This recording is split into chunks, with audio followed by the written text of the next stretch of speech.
Rekaman ulang kejar paket C Taiwan Bahasa Indonesia kelas 1 semester 1 pertemuan kedua 19 September 2014. Malam hari ini kita akan mempunyai dua pokok materi, yaitu materi pertama membaca sekilas atau skimming. Lalu materi kedua yaitu menulis paragraf naratif. Apa itu membaca sekilas? Membaca sekilas mungkin kita tahu istilah aslinya yaitu skimming. Jadi membaca adalah kegiatan melihat serta memahami isi dari apa yang tertulis dalam teks. Biasanya itu dengan melisankan dalam hati. Skimming membutuhkan konsentrasi yang tinggi sehingga menghindari pembacaan yang berulang-ulang agar efektif waktu. Nah, ada kan beberapa dari kita, kalau misalkan baca suatu artikel, terus bawahnya ada pertanyaan, apa ya tadi itu? Nah, kita harus baca berulang lagi. Bahkan nggak butuh dua kali saja, bisa 3 kali. Nah, itu mengapa skimming di sini membutuhkan konsentrasi yang tinggi. Jadi sehingga menghindari pembacaan yang berulang-ulang. Agar kenapa? Agar efektif waktu. Itu tujuannya membaca skimming. Yaitu kita konsentrasi full waktu membaca agar menghindari pembacaan yang berulang-ulang. Teknik skimming yaitu dalam setiap paragraf kan ada ide paragrafnya. Jadi setiap baca satu paragraf, setiap dari ending dari akhir paragrafnya itu, kita tangkap satu ide. Oh, jadi si penulis itu maunya seperti ini. Oh, itu dari ide dari satu paragrafnya itu. Lalu yang kedua, itu cara menangkap 5W plus 1H. Jadi waktu ada berita kan dari awal apa dia cerita sampai akhir, kita tangkap 5W plus 1H. Oh, kejadiannya apa? Oh, misalkan kejadiannya kebakaran. Di mana? Misalkan di Taipei. Kapan kejadiannya? Minggu. Tanggal 3 Agustus misalkan. Siapa yang ada di situ, atau mungkin siapa pelakunya, atau siapa yang menemukan pertama kali. Lalu mengapa kejadian itu bisa sampai terjadi? Apakah kompor gas meledak, atau misalkan ada konsleting listrik, atau mungkin ada apa. Lalu bagaimana kejadian itu terjadi, atau mungkin bagaimana respon dari pemadam kebakaran di sekitar Taipei tadi itu untuk memperbaiki kebakarannya itu, supaya kebakarannya itu nggak meluas. Jadi kita tangkap 5 kejadian W plus 1H tadi itu, supaya kita benar-benar ngerti. Kalau misalkan baca berita, oh ya kejadiannya apa, kapan, di mana, mengapa, bagaimana, nah seperti itu. Jadi waktu dibaca kita langsung tangkap poin-poin 5W plus 1H ini, tanpa harus diulang-ulang lagi. Gimana tadi? Nah, jadi mari kita praktekkan membaca skimming. Kita buka di halaman 4. Nah, untuk yang belum dapat modul, ini sudah saya fotokan, yaitu terbang solo berkursi roda. Coba dibaca dulu, tapi penuh konsentrasi. Dari awal sampai akhir, sambil baca, sambil dipahami, sambil dipegang 5W plus 1H-nya itu. Ya, saya tahu bahwa ini bacaannya agak panjang dan mungkin kita menemukan lebih dari satu paket 5W plus 1H. Tapi paling nggak kita udah tahu pakem-pakemnya di mana. Oke, dibaca dulu. Nanti selain di pertemuan ini juga dicoba lagi di rumah, terus dicoba lagi dijawab pertanyaan-pertanyaannya itu. Sebenarnya sih idealnya kita kalau mau membaca 250 kata per menit. Jadi kalau memang mau latihan nanti di rumah sendiri, coba satu kata ini dinyalain stopwatch-nya, dimulai, terus setelah 1 menit dimatikan, berhenti kita bacanya. Nah, lalu kita hitung kita sudah sampai berapa kata.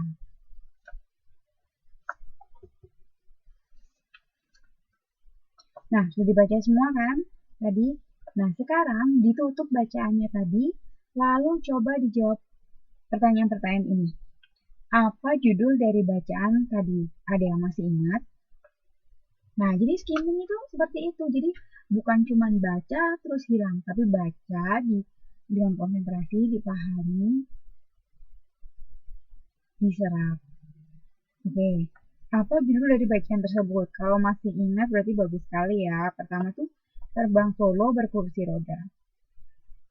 Nah, siapa nama pilot yang diceritakan dalam bacaan tersebut? Nah, ini dia satu contoh mengapa kita harus ingat 5W plus 1H. Begitu kita mendengar cerita, kita tangkap, kata-kata siapa tokoh tadi itu, siapa tokoh yang dijadikan sosok dalam cerita tersebut.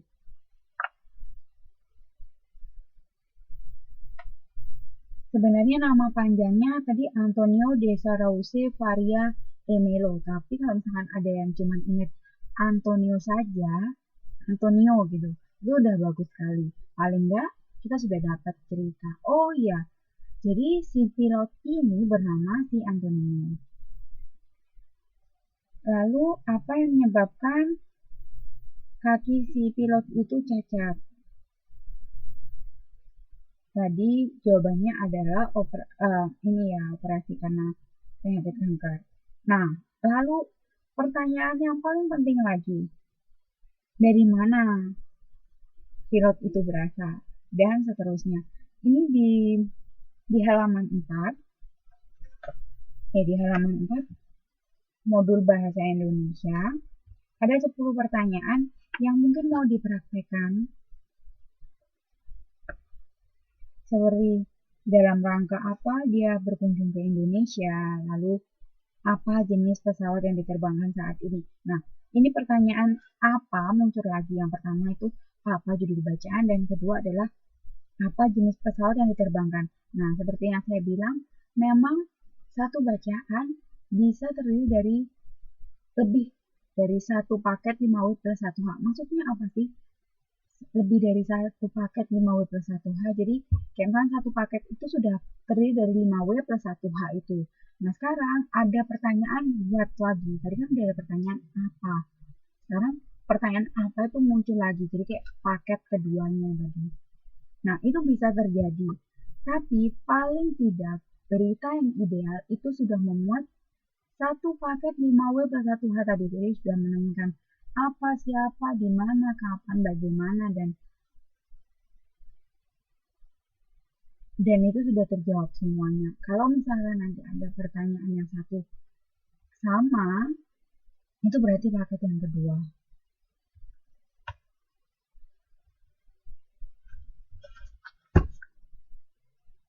Lalu bila kita lanjut ke halaman 5, kita belajar menulis paragraf naratif. Jadi apa yang akan kita pelajari dalam menulis paragraf ke naratif? Kita akan menyusun kerangka paragraf naratif berdasarkan kronologi waktu dan peristiwa. Lalu, selain menyusun paragraf, kita juga akan mengembangkan kerangka yang telah dibuat menjadi paragraf naratif. Mari kita lihat ya, apa sih pengertian paragraf?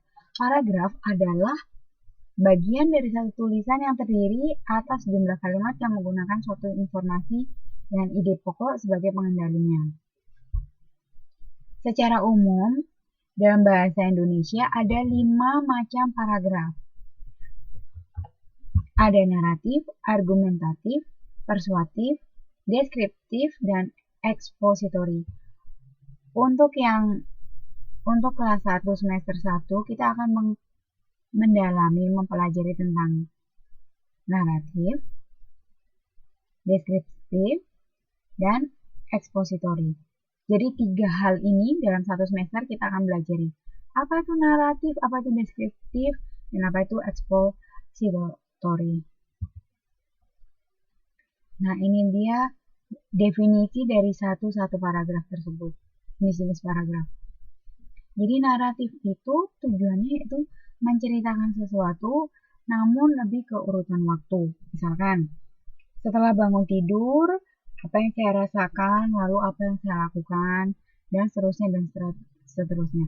Jadi ada cerita pada mulanya, pada awalnya, selanjutnya, kemudian, lalu penutupnya pada akhirnya. Nah, seperti itu. Dia lebih menceritakan kronologi ataupun urutan waktu.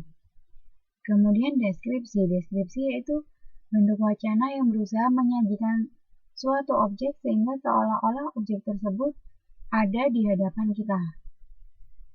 Ini contohnya menceritakan objek wisata. Kita mengajak para pembaca yang sebenarnya tuh dia sedang membaca di rumah. Tapi begitu membaca karangan kita, misalkan kita bercerita tentang ke Pantai Fulong. Saat kita bercerita, ada apa saja di Pantai Fulong. Oh, di Pantai Fulong itu kita bisa melihat ini. Pembaca itu yang sebenarnya hanya ada di rumah dan membaca karangan kita, itu bisa seolah-olah melihat objek tersebut di depan matanya. Jadi, seolah-olah objek tersebut ada di hadapan kita. Jenis paragraf yang ketiga yaitu eksposisi, memaparkan sesuatu dan memperluas pandangan pembaca.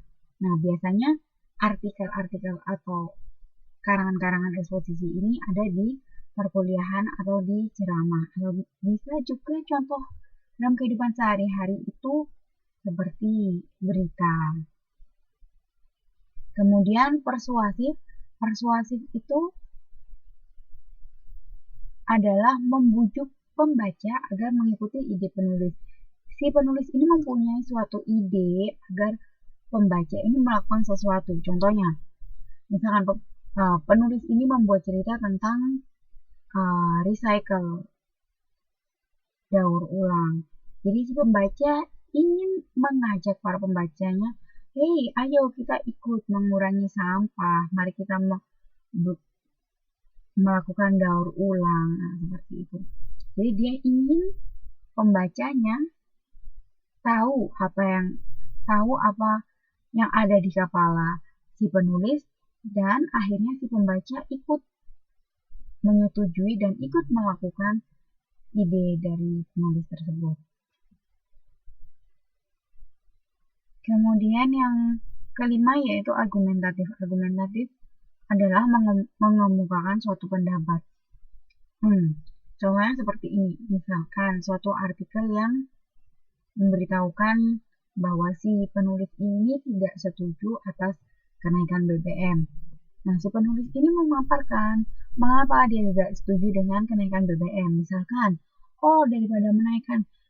daripada menaikkan tarif BBM, masih banyak solusi yang bisa dilakukan untuk menambah pemasukan negara. Contohnya misalkan menaikkan tarif pajak bumi dan bangunan atau mungkin yang lain-lain.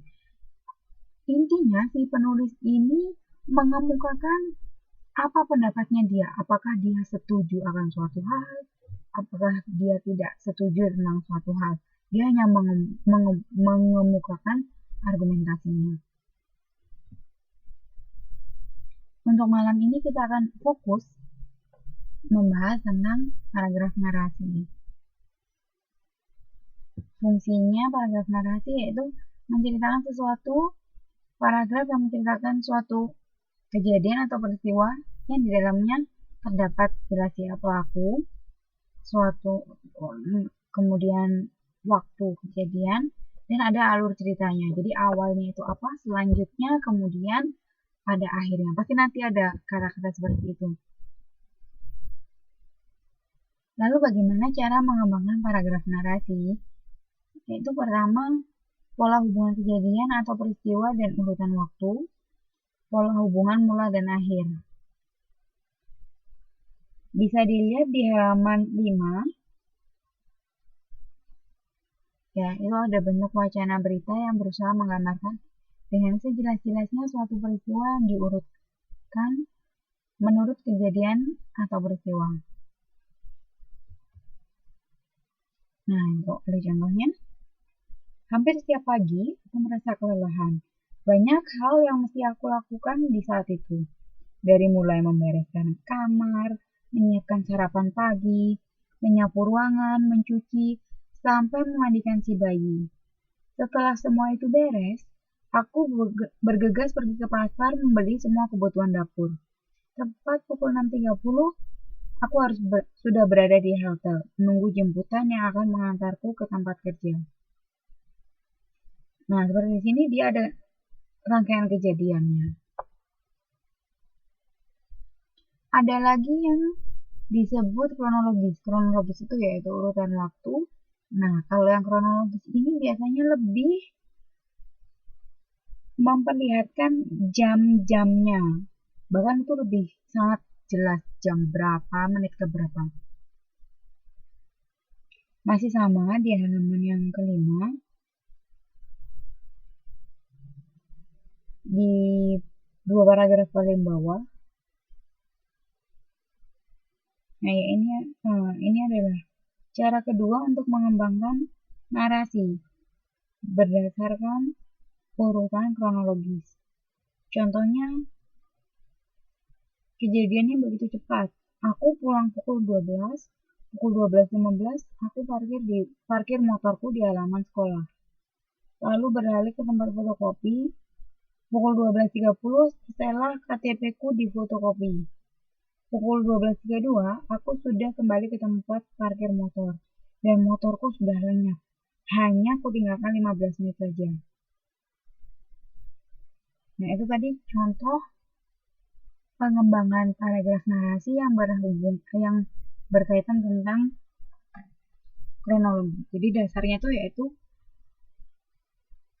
kronologi. Jam-jamnya jam berapa, jam sekian saya melakukan ini, kemudian jam sekian saya melakukan ini. Selain berdasarkan urutan kejadian waktu, kita juga dapat mengembangkan paragraf narasi berdasarkan mula dan akhir. Sebenarnya sih prinsipnya sama. Hanya saja akan ada kata-kata penanda yang paling mudah untuk menandai gaya bahasa ini. Jadi nanti ada kata-kata yang muncul seperti mula-mula, dan sebelum itu, kemudian, lalu, selanjutnya, setelah itu, dan akhirnya.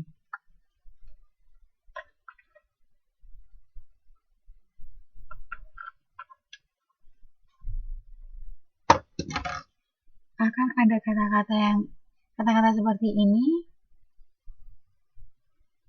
di dalam bacaan narasi nanti. Nah, contohnya seperti ini. Halaman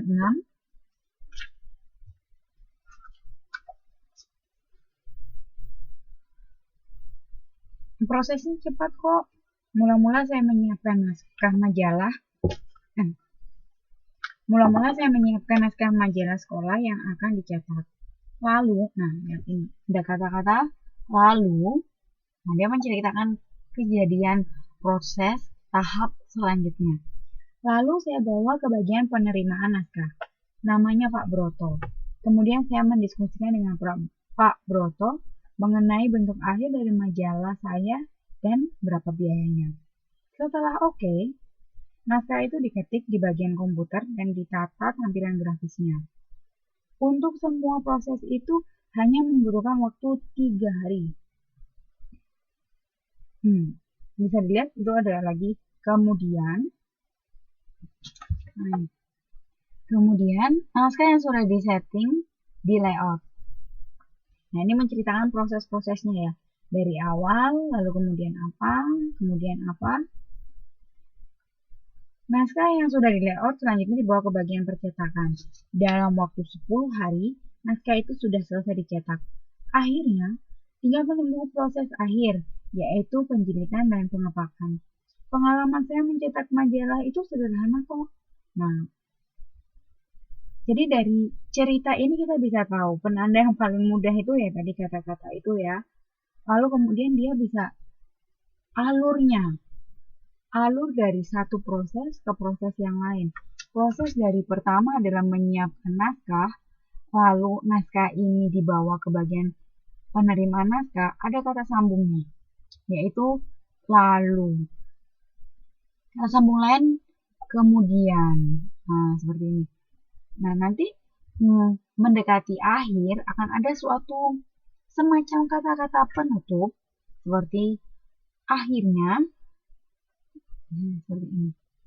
Akhirnya tinggal menunggu proses akhir, yaitu penjelasan dan pengapakan.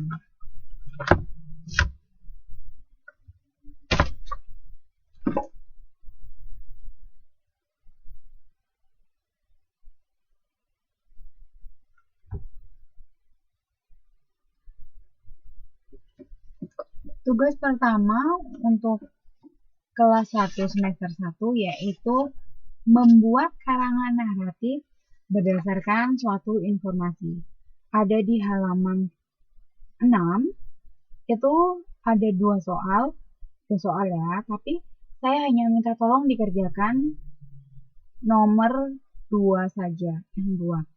Jadi ubahlah informasi berikut ini, informasi yang poin-poin ini, 1, 2, 3, 4, 5 poin ini menjadi satu karangan narasi yang berdasarkan tentang urutan kejadian yang seperti tadi contohnya pakai mula-mula, akhirnya. Nah, poin-poin tersebut dijadikan informasi tersebut dijadikan kerangka berpikir.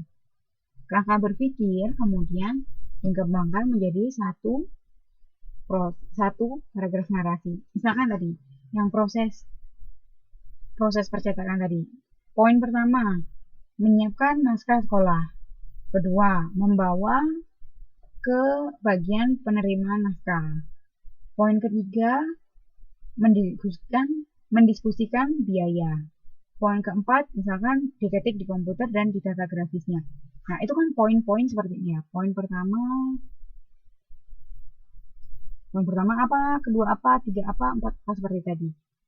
Nah, sekarang poin-poin tadi, contohnya seperti ini, poin-poin ini dijadikan paragraf seperti tadi, yang contohnya mula-mulanya, lalu kalau misalkan pindah ke stage atau step selanjutnya, memakai kata lalu, kemudian, misalkan kalau mau menceritakan step sebelumnya, memakai kata sebelum itu, atau setelah itu digunakan misalkan untuk step selanjutnya.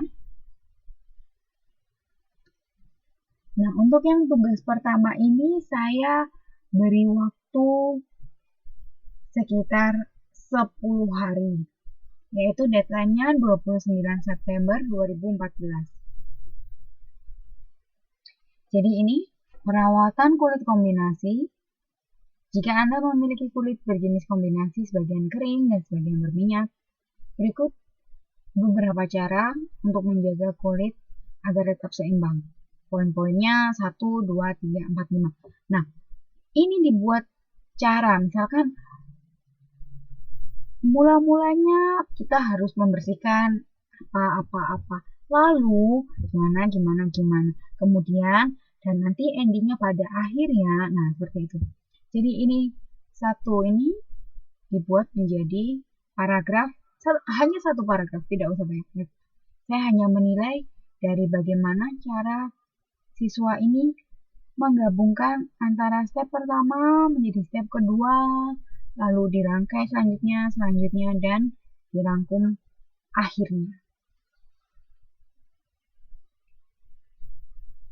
Saya rasa kalau sudah tidak ada pertanyaan, saya akhiri materi pelajaran untuk Bahasa Indonesia pertemuan kedua kejar paket C Taiwan.